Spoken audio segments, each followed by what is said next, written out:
पर हम जो श्रवण करते हैं,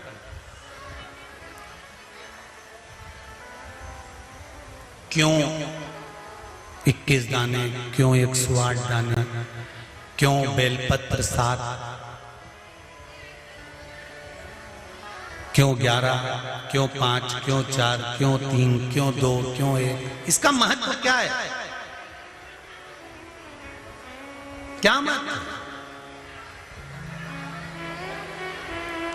महाराज शिव पुराण कर रहे, स्कंद पुराण वर्णन करती है, कुर्म पुराण में भी इसका सुंदर भाव व्यक्त वर्णन किया गया है, और गर्ग संहिता में भी इसका सुंदर भाव वर्णन होता है कि हम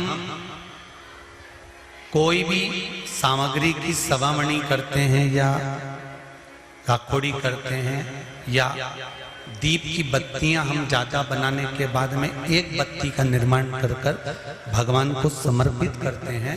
उसके पीछे एक कारण होता है, स्त्री नारी सौभाग्यवती रहकर एक वस्तु का दान नहीं करती। फिर समझ लेना मेरी जीजी, केवल अकेली साड़ी बिना ब्लाउज पीस के किसको दी जाती है ये आप नहीं जानते। एक वस्त्र का दान किस समय पर दिया जाता है? जिस समय पर किसी नारी का पति चले गया हो और मायके से पहली बार जो वस्त्र आता है, सबको अंदाजा होगा इस चीज का, उस नारी के लिए जो पहला वस्त्र आता है उसमें ब्लाउज का पीस नहीं आता, केवल एक साड़ी ही आती है, कपड़ा नहीं आता, दूसरा वस्त्र नहीं आता। क्यों सनातन धर्म में, हमारे हिंदू धर्म में कहा जाता है कि ब्राह्मण को भी अगर वस्त्र दिया जाता है तो वो जोड़े का दिया जाता है। धोती दी है तो साथ में कुर्ता देना है, शर्ट दिया है उसके साथ में भले जनेऊ रख देना है। अगर आपके पास में धोती नहीं है, पजामा का कपड़ा, पैंट का कपड़ा नहीं है तो जनेऊ रख दो।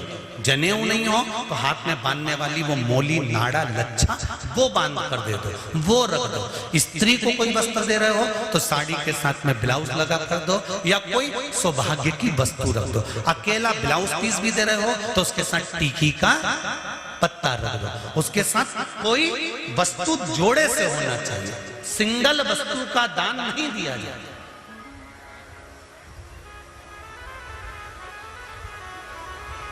बहुत अच्छे से समझ लेना भाई, थोड़ा सा त्योहारों आ रहे हैं, आप लोगों से भी कोई गलती ना हो तो स्मरण करना कि हम अगर कोई वस्तु का दान दे रहे हैं तो वो एक से अधिक में जब देते हैं तो नारी के लिए अखंड सौभाग्य का। अब सती मई, किसी ने प्रश्न करा था,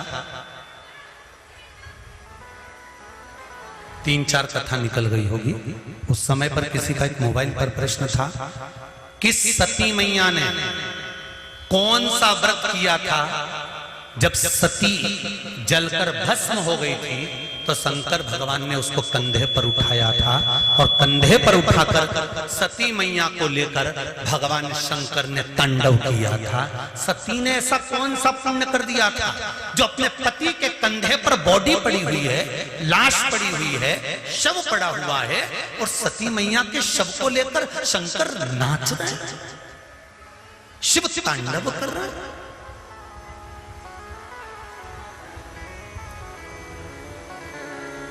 कई लोग हमको पागल कहेंगे, बताओ सीवर वाला गुरुजी तो बैठे बैठे कहते रहता है 21 दाने चावल के चढ़ा दो तो 11 दाने चढ़ा दो तो 5 दाने चढ़ा दो तो 7 दाने चढ़ा दो, 7 बेलपत्र चढ़ा दो तो काली मिर्ची इतनी चढ़ा दो। उसका कारण क्या है?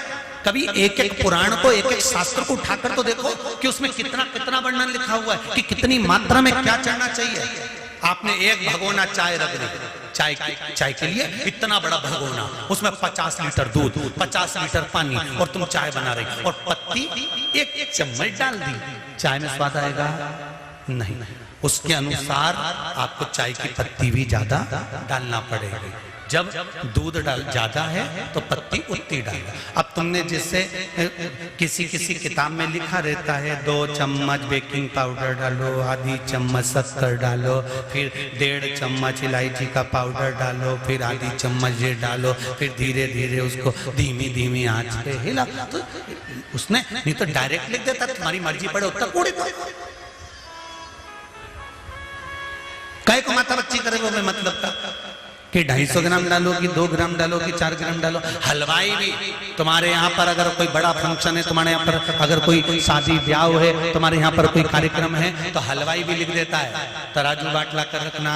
हलवाई भी लिख देता है आधा किलो जीरा ला के रखना, 1 किलो ये ला के रखना, 2 किलो वो ला के रख देना। नहीं तो हलवाई कह देता पर्चे के ऊपर लिख के तुम्हारी मर्जी पड़े उतना लाने पटक दो, मैं तो बना दूंगा।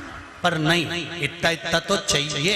स्वाद लाना है तो ये सब सामग्री तो मुझे इसमें डालना पड़ेगी। उसी तरह अगर पति के कंधे पर जाना है प्राण छूटने के बाद, माता सती का शरीर अगर शंकर के कंधे पर पड़ा था, 52वें नंबर का विवाह है माता पार्वती और शंकर का। 51 बार माता पार्वती जन्म लेकर प्राणों को त्याग चुकी थी। 50 बार माता पार्वती, कभी उमा, कभी कात्यायनी, कभी कुष्मांडा, कभी स्कंदा, ऐसा माता पार्वती के ना जाने कितने जन्म हुए, कितने अवतार हुए। इन सारे जन्मों में माता पार्वती के शरीर को शंकर भगवान कंधे पर लेकर नहीं नाचे। माता उमा को लेकर शंकर भगवान कंधे पर नहीं नाचे, माता कात्यायनी को लेकर नहीं नाचे, कुष्मांडा को लेकर नहीं नाचे, स्कंदा को लेकर नहीं नाचे, ध्रुमा को, बगला को मेरे भगवान शंकर कंधे पर लेकर नहीं नाचे। शंकर भगवान अगर कंधे पर लेकर नाचे हैं तो माता सती को लेकर नाचे। उसका कारण क्या था? क्योंकि सती मैया कोई भी वस्तु केवल एक समर्पित नहीं करती थी। माता सती का नियम था वस्तु की मात्रा को बढ़ा देती थी। शंकर का अनुमोदन करने माता सती दीप भी अगर लगाती थी तो एक बाती का नहीं लगाती थी। बाती की फिर सरल भाषा में समझ लो और सरल समझ लो।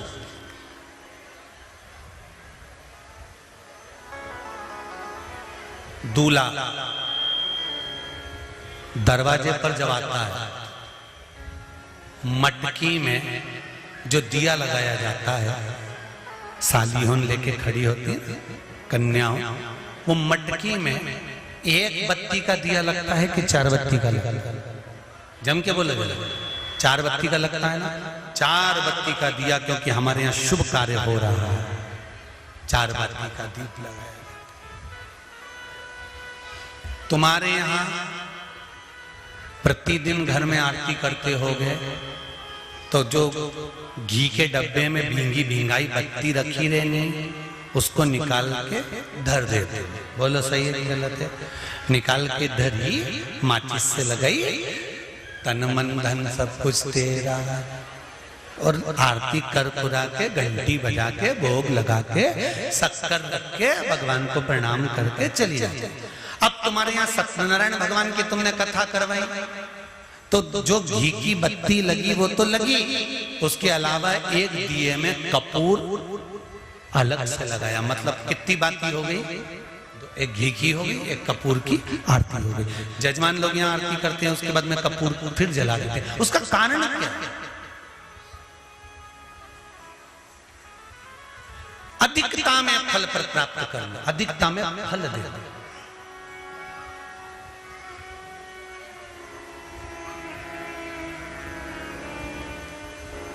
साल, 2 साल, 4 साल, 6 साल में आप भी प्रयास करा करो, पतली पतली बत्ती बनाकर 108 गिनकर घी में जब उसको पूरी बांध लो, घी में भिगो कर रख लो। कोई घर में विशेष कार्य हुआ या कहीं तीर्थ गए, कहीं गंगा जी के घाट पर गए, सरयू, मंदाकिनी, नर्मदा, गोदावरी, छिपरा, आदि के घाट पर गए तो उस बत्ती को प्रकट कर कर जलाकर रख दिया। क्या होता है उससे? माता सती ने कौन सा पुण्य करा था जो शंकर भगवान के कंधे पर शव पड़ा हुआ था और शंकर नाच रहे थे?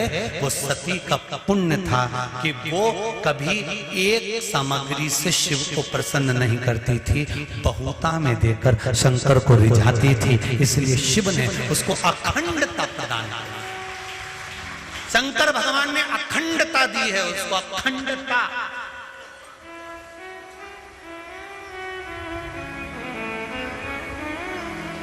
वल्ली देवी ने एक कलश, देवसेना ने एक कलश, भाग विभाजित हो गए थे, भाग विभाजित।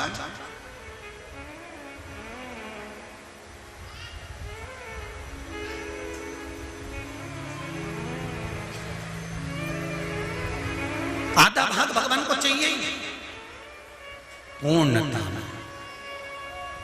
फिर निवेदन करेंगे। अब एक प्रश्न और खड़ा हो जाता है, ध्यान दीजिएगा जरा, कि गुरुजी तो कथा में कहते हैं कि एक बेलपत्र भी चढ़ा दी तो भगवान शंकर ने स्वीकार करी। सियोर वाले गुरुजी कहते हैं एक चावल का दाना भी चढ़ाया तो भगवान शंकर ने स्वीकार करा।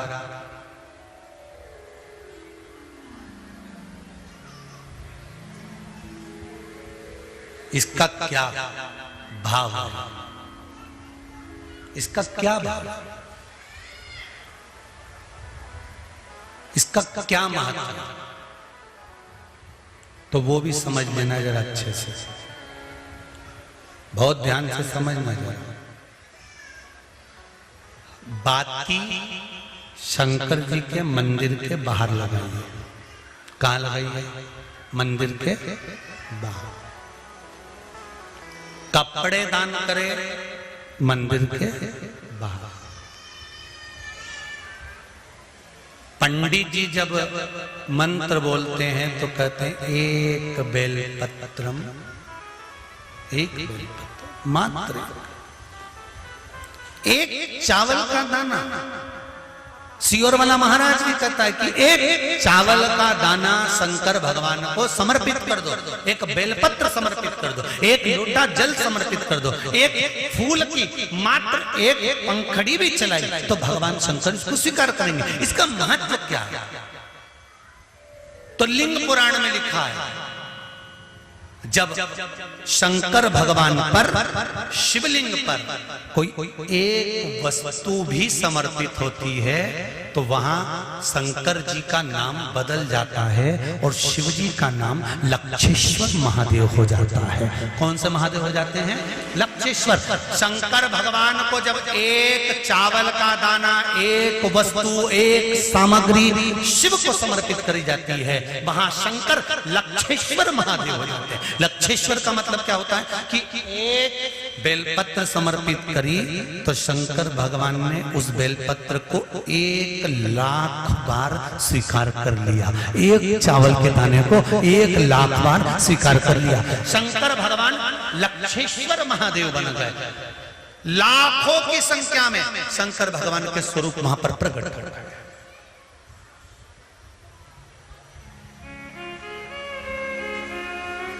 आप में से कितने लोग हैं जो क्षिप्रा नहाए थे? आप में से कितने लोग हैं जो नर्मदा नहाए? आप में से कितने लोग हैं जो गंगा नहाए? आप में से कितने लोग हैं सरयू नहाए? कहीं ना कहीं किसी पवित्र नदी में आप लोगों ने स्नान जरूर करा होगा। बोलो करा कि नहीं करा? जितने लोग कथा सुन रहे हैं उनने भी करा होगा, जितने फेसबुक यूट्यूब पर सुन रहे हैं उनने भी करा होगा। किसी ना किसी पवित्र नदी में आपने, हमने, सबने स्नान करा होगा। अब स्नान तो हम कर लिए, उस गंगा नदी में हम नहाए तो गंगा नदी में हमने स्नान करा और स्नान कर कर बाहर निकले तो हमको 1,25,00,000 बार स्नान का पुण्य मिल जाए। उसके लिए क्या करना पड़ेगा? एक डुबकी लगाए हो मारा और कह रहे हो कि 1,25,00,000 डुबकी का फल चाहिए, तो क्या करोगे? 1,25,00,000 डुबकी का फल पाने के लिए क्या करना पड़ेगा? केवल एक काम, जिस पवित्र नदी का स्नान कर रहे हो, उस पवित्र नदी की बालू मतलब रेत का, बालू का शिवलिंग का निर्माण करना, उसका पूजन करना, पूजन कर कर वाट बत्ती बनाई है, पूजन कर कर एक दिए में वो बत्ती, उस जो बालू का शिवलिंग बनाया है, पार्थिव शिवलिंग का निर्माण करा है, जो तुमने किसी गंगा, सरयू, नर्मदा, क्षिप्रा, मंदाकिनी, नर्मदा आदि पवित्र नदियों के तट पर स्नान करते समय तुमने जो शिवलिंग बनाकर पूजन करा है, उसके सामने वो बाती को जला देना, उसी से आरती उतार लेना, वो बाती वहां लगाकर छोड़ देना, और छोड़ने के बाद उस शिवलिंग का फिर विसर्जन कर देना। विसर्जन कर कर उसी जल को अपने ऊपर छींट लेना। 1.25 लाख डुबकी का फल एक ही क्षण में प्राप्त होता है। इसको लक्षेश्वर महादेव कहते हैं।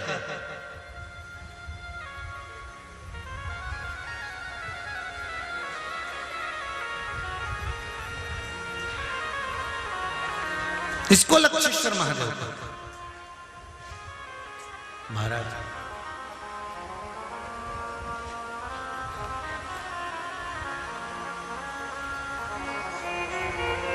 कितना फल है।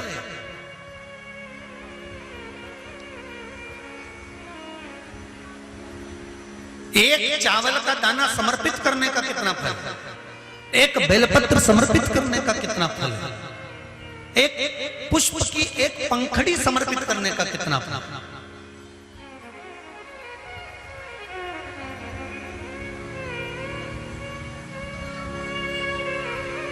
और समझ लो, ब्राह्मण को हम दक्षिणा देते हैं, भांजा भांजी को हम भेंट देते हैं, बहन बेटी को हम कुछ रुपए देते हैं। जिस लिफाफे में रुपए को रख कर दिया जाता है, उसमें एक का सिक्का पहले से लगा होता है। बोलो सही है कि गलत है? क्यों? समता में नहीं बढ़ाकर दिया गया, बहुत अधिक कर कर दिया गया। हमने अगर अधिक कर कर दिया है तो उसका फल भी हमको अधिकता में प्राप्त हो। अधिक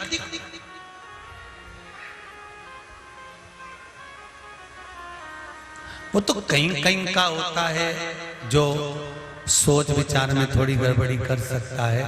एक हमारे मित्र हैं, एक जगह जन्मदिन पर गए तो वहां उन्होंने जन्मदिन पर 5 रुपए लिफाफे में रखे, तो हमने